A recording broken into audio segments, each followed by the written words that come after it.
Party के हमारे और देश के एक महान नेता राहुल जी गांधी, जिनका आज जन्मदिन है, और उस जन्मदिन को सेलिब्रेट तो मैं नहीं कहूँगा, मनाना मैं नहीं कहूँगा, लेकिन आप सब लोगों के साथ यहाँ मिलने के लिए यहाँ पर आए हुए हमारे माजी खासदार, माजी महापौर, हमारे साथी सुरेश जी टावरे साहब, काफी लोग मंच पर बैठे हुए, अगर नाम लेने लगूं तो काफी समय जाएगा। मंच पर बैठे हुए हमारे सभी नगर सेवक, गट नेता, चेयरमैन, पार्टी के सभी पदाधिकारी, पार्टी के सभी नेतागण, साथ ही बाहर से आए हुए हमारी दो महिला मेहमान, सामने बैठी हुई हमारे दोस्त, साथी और हमारी बहनें, सबसे पहले मैं आप सभी लोगों को राहुल जी गांधी के जन्मदिन पर ढेर सारी बधाई देता हूं, मुबारकबाद पेश करता हूं। साथ ही हमारे यूथ कांग्रेस के माजी अध्यक्ष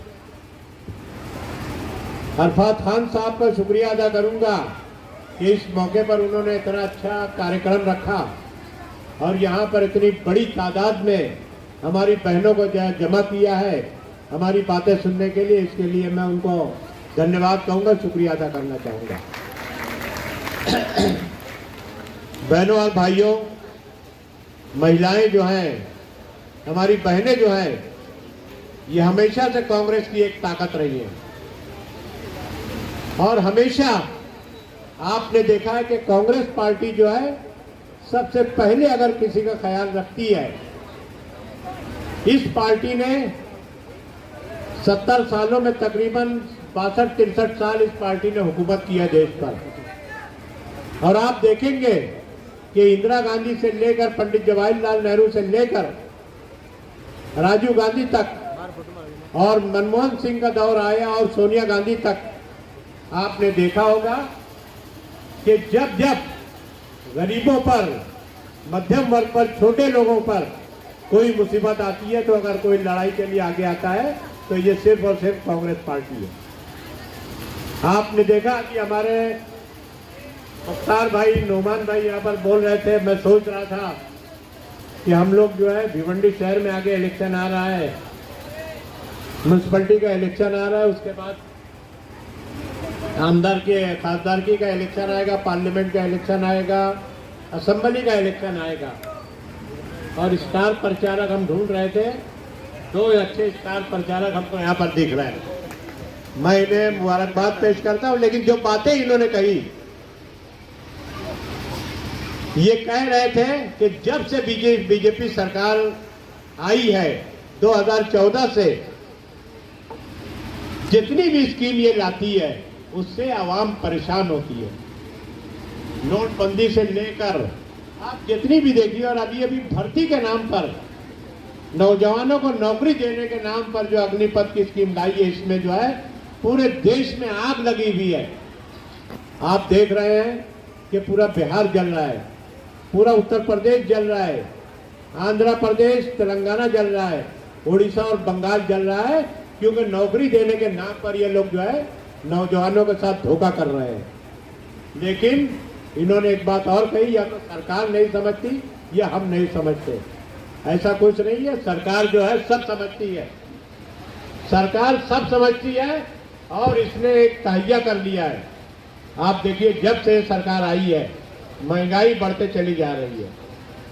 आज महंगाई का ये हाल है कि एक आम आदमी जो है, चाहे पावर लूम का वर्कर हो, चाहे घर में काम करने वाली हमारी बहनें हैं, किसी की आमदनी बड़ी नहीं है।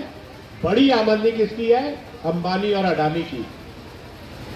मुख्तसरन इन्होंने कहा है कि रेलवे बेची जा रही है, एयरपोर्ट बेचा जा रहा है, पूरे देश के रोड जो है वो बेचे जा रहे हैं।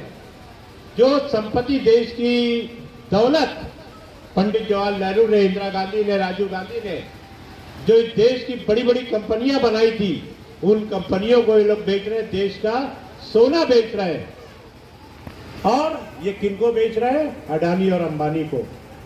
आप देखते होंगे ये औरतें इतनी बड़ी तादाद में बैठी हैं, सबसे ज्यादा अगर महंगाई से मुतासिर हुआ है तो हमारी बहनें और हमारी औरतें इस महंगाई से मुतासिर है। मर्द तो आता है, जितना कमाता है आधा पैसा देता है, आधा जेब में रखता है, लेकिन उस कम पैसे में किस तरह से गैस के बाटले का पैसा देना रहता है, राशन लाना रहता है, अनाज लाना रहता है, दूसरी जितनी लवाजमात है, बच्चे की फीस है, ये सब देने के बाद वो किस तरह से घर चलाती होगी वो तो हमारी बहन हम लोग समझ नहीं सकते। और पूरे देश में जो हंगामा चल रहा है ये महंगाई की तरफ से आपका जहन, आपका ध्यान हटाने के लिए आज जो भी टीवी खोलो आप तो देश जल रहा है, कहीं ना कहीं हंगामा हो रहा है और सब लोग इसी के बारे में बातचीत कर रहे हैं, लेकिन महंगाई के बारे में कोई नहीं कह रहा। आपको थोड़ा सा पीछे ले जाना चाहता हूं। 2014 में बीजेपी की सरकार आई थी, भारतीय जनता पार्टी की सरकार आई थी। उससे पहले कांग्रेस की सरकार थी। कांग्रेस की सरकार में गैस का बाटला जो है 350 रुपये में मिलता था। मोदी जी आए, बोले हर घर में हम गैस पहुंचाएंगे, हर घर में चूल्हा पहुंचाएंगे। गैस पहुंचा दिया उन्होंने हर घर में, कुछ दिन फ्री दे दिया और उसके बाद जो है आज कितनी कीमत है गैस की? 1000 रुपये से ऊपर आज गैस की कीमत हो गई है। और जो जिन लोगों को फ्री दे रहे थे उनको उनसे भी आज पैसा लिया जा रहा है। आपको याद दिलाना चाहूंगा कि ये फ्री राशन दे रहे हैं, सबसे पहले कांग्रेस की लीडर सोनिया जी गांधी ने पार्लियामेंट में इसके क्या नाम है कानून लाया था कि हर किसी को जो है क्या नाम है गीता हासिल करने का, अनाज हासिल करने का हक है। ये सरकार की जिम्मेदारी है। और सोनिया जी गांधी ने 2 रुपया किलो गेहूं, 2 रुपया किलो चावल और 3 रुपया किलो गेहूं जो है इस शहर में देने का काम किया था, जिसको मोदी जी ने आने के बाद क्या कहा कि ये कांग्रेस की नाकामी है। और जब कोरोना आया तो इसी स्कीम का सहारा लेके जो है आज पूरे देश में जो है फ्री अनाज बांटा जा रहा है। आपको ये भी मैं याद दिलाना चाहूंगा, आज क्या मिल रहा है आपको? राशन की दुकान से 5 किलो गेहूं या 2-3 किलो चावल मिल रहा है। कांग्रेस के दौर में आपको क्या मिलता था?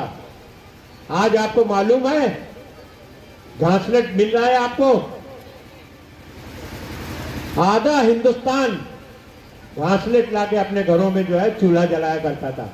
और घासलेट कितने में मिलता था? 2 रुपया, पहले 1 रुपया मिलता था, बढ़ के 2 रुपया लीटर तक गया।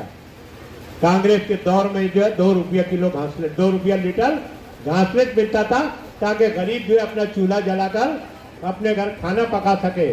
आज कितने घरों में, आप यहाँ से मैं जाता हूँ, हम देहातों में मैं जाता हूँ, देहातों में देखता हूँ कि लोग गैस नहीं खरीद सकते, लकड़ियां चुन के लाके जो है आज के दौर में जो है अपने घर में अनाज पका रहे हैं और चूल्हा जला रहे हैं। आपको ये बताना चाहता हूँ घासलेट बंद हो गया पूरे देश से, क्योंकि तेल का दाम इन्होंने फ्री कर दिया। डीजल जो है, डीजल यहाँ पर 30-35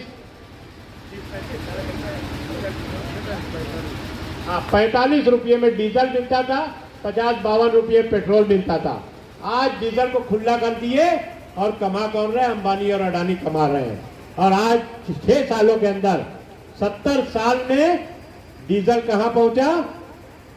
1 रुपया लीटर से लेकर पहुंचकर 50 रुपया लीटर पहुंचा। और इन 6 सालों में जो है 100 रुपये के ऊपर डीजल पहुंच गया, 120 रुपये तक पेट्रोल चला गया। और उसके बाद जो महंगाई बढ़नी शुरू हुई, जो अनाज आता था उस अनाज का ट्रांसपोर्ट का खर्च बढ़ गया और ये सब जो है महंगाई बढ़ते गई। इससे ध्यान हटा के इन्होंने पूरे देश में आग लगा के रखी है। और देश में 2 ही व्यक्ति सुखी है, एक अडानी है, एक अंबानी है। आपको ये भी याद दिलाना चाहता हूँ कि राशन की दुकान पे आपको मीठा तेल मिलता था। ईद का त्योहार आता था, दिवाली का त्योहार आता था, आपको राशन की दुकान से शक्कर मिलती थी। याद है आप लोगों को ये सब बातें? आज किसको मिल रहा है शक्कर, तेल, ये सब खत्म हो चुकी है। सिर्फ 5-5 किलो अनाज दे रहे हैं। कब ये सरकार बंद कर दे? और ये सिर्फ ये सिर्फ हमको लड़ाना चाहती है, आपको भिड़ाना चाहती है। हिंदू मुस्लिम का नारा देकर हिंदू मुस्लिम के लिए लड़ कौन रहा है? गरीब लड़ रहा है। और कमा कौन रहा है? बड़े बड़े लोग जो है, जो पूंजीपति लोग हैं वो कमा रहे हैं, लेकिन नुकसान हमारे गरीब उठा रहे हैं। यही बात मैं कहने के लिए आया हूं। बहुत लंबी चौड़ी बात नहीं करूंगा। आप लोगों के सिर्फ यही कहना चाहता हूं, कांग्रेस जो है, कांग्रेस एक ऐसी पार्टी है जो ये समझती है, और पूरे देश के जितने भी वर्ग हैं, चाहे किसी भी धर्म से हो, चाहे दलित हो, ये पार्टी जो है भारतीय जनता पार्टी दलितों की ताकत तोड़ते जा रही है। आज आप देखिए कि मायावती का नामो निशान मिट चुका है। जितने दलित लीडर है या तो इनके गुर्गे बन गए हैं या उनका नाम खत्म हो चुका है। आप देखिए हिंदुओं के दूसरे जितने लीडर सब खत्म हो गए हैं, मुसलमानों के लीडरों को खत्म कर रहे हैं, और ये सिर्फ और सिर्फ इस तरह से लड़ा के पूरे देश को, पूरे देश की दौलत को अपने हाथ में करना चाहते हैं। इसके खिलाफ एक इनकलाब के लिए तैयार होना पड़ेगा आपको, और ये इनकलाब हमारी बहनें और हमारी माएँ लेकर आएंगी इस मुल्क में। ये हम कहने के लिए आपके पास आए हैं। आज पूरे देश में भारतीय जनता पार्टी के खिलाफ अगर लड़ने की और ताकत के साथ मोदी जैसे एक तानाशाह को उसकी जुबान में जवाब देने की अगर किसी की ताकत है तो वो राहुल गांधी की है, प्रियंका गांधी की है। आप देखिए बहुत लीडर हैं, बहुत सी पार्टियां हैं। एक छोटी सी बात बताऊंगा लखीमपुर की। लखीमपुर में केंद्र सरकार के एक मंत्री ने जो किसानों के लिए, किसानों को उनके जो उगाते हैं अनाज, उसका सही दाम मिले, उसके लिए एहतजाज पे बैठे हुए थे। उत्तर प्रदेश का एक मंत्री जो है उनके ऊपर चलती हुई बड़ी गाड़ी चढ़ा दिया और उसके अंदर 7-8 लोग मर गए। उसमें सरकार कोई एक्शन नहीं ले रही थी, उसको गिरफ्तार नहीं कर रही थी। ये दूसरी पार्टियों को मैं बताता हूं। समाजवादी पार्टी के अखिलेश यादव ने कहा कि हम उनके घर उनसे मिलने जाएंगे और उनको इंसाफ दिलाने तक हम लड़ाई लड़ेंगे, लेकिन अपने घर की चौखट से बाहर नहीं निकले। पुलिस ने कहा कि आप नहीं निकल सकते। जितने भी लीडर हैं, मैं नाम नहीं लेना चाहता, सब लीडर जो अपने घर के बाहर नहीं निकले। निकला तो कौन? प्रियंका गांधी अकेली रात में 2 बजे निकली गाड़ी लेके, बोले मैं लखीमपुर जाऊंगी और जिनके बच्चे, जिन माओं के बच्चे शहीद हुए हैं उनसे मिलूंगी, उनकी विपदा सुनूंगी और उनको इंसाफ दिलाने तक मैं ये लड़ाई लड़ूंगी। ये प्रियंका गांधी की ताकत थी। वहां पुलिस ने रोक दिया रात में 2:30 बजे। रोकने के बाद पुलिस के वहां पर ये क्या कह रहे हैं, इसने बोला कि मुझको वारंट दिखाओ। वारंट नहीं दिखा रहे हैं क्योंकि कोई कानून नहीं है किसी को कहीं जाने के लिए। वारंट नहीं दिखा रहे थे। प्रियंका गांधी ने वहां उनसे बहुत जिद की तो उसको ले जाके रेस्ट हाउस में, डाक बंगले में बंद कर दिए।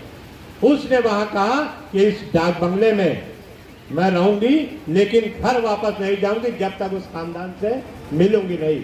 और आपको बताना चाहता हूं 3 दिन के बाद योगी की पुलिस जो है सरेंडर हुई और सोनिया गांधी, राहुल गांधी उसके साथ 5-10 लोगों को ले जाकर उस खानदान से मिलाई। और वहां से निकलने के बाद उसने कहा कि हमारी तहरीक खत्म नहीं होगी जब तक उस मंत्री के बेटे को आप गिरफ्तार नहीं करते, क्योंकि देश का कानून जो है सबके लिए एक है। गरीब के लिए जो कानून है बाबा साहब अम्बेडकर का, वही कानून अमीर के लिए भी है। गरीब को 1 वोट का राइट है, वही 1 वोट का राइट अमीर को भी है। जब तक उस मंत्री के बेटे को गिरफ्तार नहीं किया जाता, कानून के सामने पेश नहीं किया जाता, मैं घर वापस नहीं जाऊंगी। और अल्लाह का करम है आज 4-5 दिन के अंदर वही पुलिस जो उसको गिरफ्तार करके जेल में डालती है। तो ये कांग्रेस की ताकत है, क्योंकि इस खानदान के पीछे आज भी प्रधानमंत्री के खिलाफ पूरे हिंदुस्तान में एक ही व्यक्ति है, राहुल गांधी। पार्लियामेंट के अंदर और पार्लियामेंट के बाहर ये कह रहा है कि प्रधानमंत्री चोर है। किस लीडर में ताकत है कि जो बता सके कि जो देश को लूट रहे हैं, जो देश को बेच कर रहे हैं, वो जो है इस देश के साथ क्या कर रहे हैं? ये ताकत सिर्फ और सिर्फ राहुल गांधी में है, प्रियंका गांधी में है, सोनिया गांधी में है। और ये खानदान जो है जिस खानदान ने 70 साल इस देश में हुकूमत की, आज उनका अपना बंगला नहीं है, अपनी गाड़ी नहीं है, अपनी जमीन खेत खलियान नहीं है। आज छोटा से छोटा कोई रहता है तो कुछ बना के रखता है, इनके पास कुछ नहीं है। सरकारी गाड़ी में घूमते हैं, सरकारी बंगले में रहते हैं, और उनके ऊपर इल्जाम क्या लगा रहे हैं? एक अखबार निकलता था, उसके ऊपर घपला हुआ। नेशनल हेराल्ड, एक आमदार के खिलाफ केस होता है, मेरे ऊपर केस हुआ एक बार। एमएससीबी के एक इंजीनियर को मैंने मारा, मुझको पुलिस स्टेशन नहीं बुलाए, पुलिस मेरे घर में आई मेरा स्टेटमेंट लेने के लिए। मैं एक सादा आमदार था, और राहुल गांधी जिस खानदान में 50 साल प्राइम मिनिस्टर रहा, उसको ईडी की इंक्वायरी के लिए बोलते हैं आप ईडी ऑफिस आओ, और राहुल गांधी ने कबूल किया, सोनिया गांधी ने कबूल किया कि हम आएंगे आपके ऑफिस में, और जो भी है हमसे सवाल जवाब करो।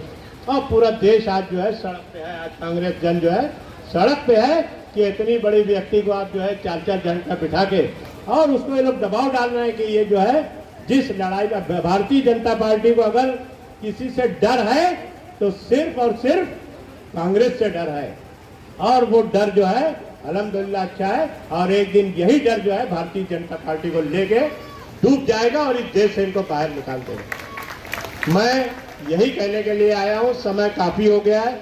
एक बार फिर आप सभी लोगों को मुबारकबाद पेश करता हूं।